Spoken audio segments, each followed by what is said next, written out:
दिलीप जायसवाल को अपने ही सरकार से सही ये भी जांच कराना चाहिए कि जिस कॉलेज को कब्जा करके बैठे हुए हैं, सिखों के माइनॉरिटी स्टेटस का एकमात्र मेडिकल कॉलेज है बिहार में, और वह उसी कॉलेज में कभी क्लर्क हुआ करते थे। उस कॉलेज में जो उसको बनाने वाले थे सरदार करतार सिंह जी, उनकी संदिग्ध अवस्था में मृत्यु हुई है और ये साहब आज उस कॉलेज को कब्जा करके बैठे। अब दिलीप जायसवाल पहले बताएं कि जिस कॉलेज के तुम मालिक बन के बैठे हुए हो उस कॉलेज पर कब्जा कैसे किए हो ये बताओ, और ये बताओ कि पिछले 25-30 साल में उस कॉलेज से बिहार के कितने नेताओं के बच्चों ने मेडिकल की डिग्री हासिल की है। इस आदमी का पूरा राजनीतिक कैरियर, ये गलत जगह इन्होंने बटन दबा दिया है। ये समझ रहे हैं कि हमको डरा देंगे।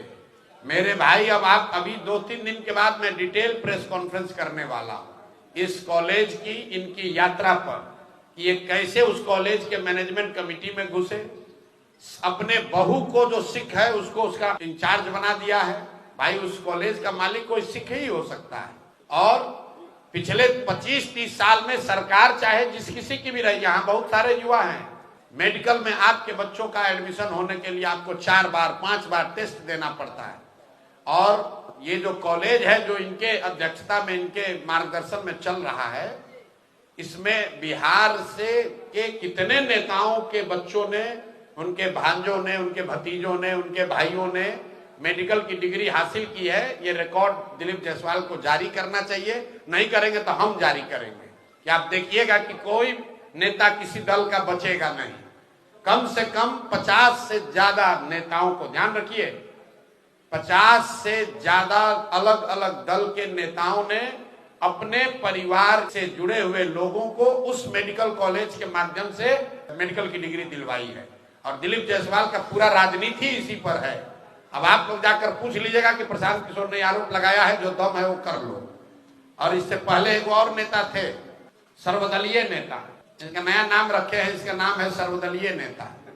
आप लोग, हम लोग सुनते हैं नेता लोग दल बदलता है, तो अशोक चौधरी ने उसका एक स्टेप आगे का रास्ता निकाल लिया। ये कहा दल क्यों बदले, सब दल में एक आदमी को रख दो, दल बदलने की जरूरत नहीं है। बाबूजी कांग्रेस में, बेटा जदयू में, बेटी लोजपा में, और दामाद खुदे से कहे कि आरएसएस भाजपा में।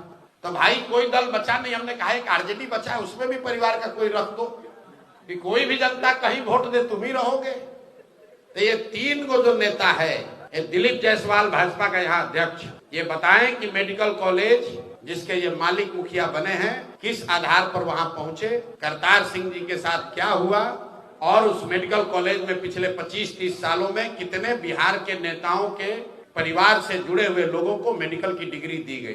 दूसरा, ये सर्वदलीय नेता अशोक चौधरी, ऑलरेडी मैंने कहा है, पूरा बिहार जानता है कि इन्होंने टिकट खरीदा है, ये मानहानि का मुकदमा किए हैं, तो यहाँ से लेकर सुप्रीम कोर्ट तक लड़ाएंगे। आजकल भागे भागे फिर रहे हैं। और तीसरा एक है मंगल पांडे, जिनके कालखंड में पूरे बिहार में स्वास्थ्य व्यवस्था में खाली अमंगल ही हो रहा है। बोला कि हमारा मंगल काल चल रहा है, हम बोल मंगल काल उसका खुद का चल रहा है।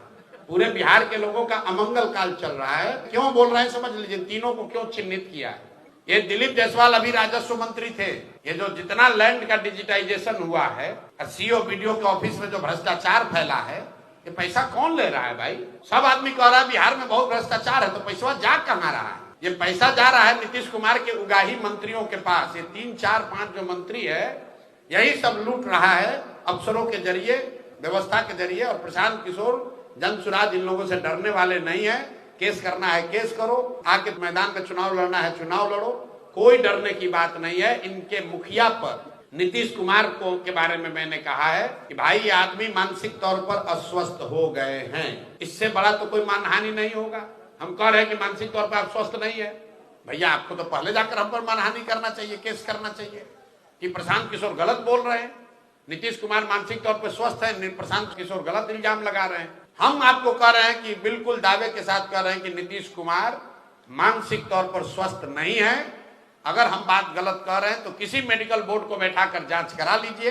अगर उससे भी नहीं भरोसा है तो थाने में केस कर दो, उससे भी नहीं भरोसा है तो जाकर कोर्ट में केस कर दो।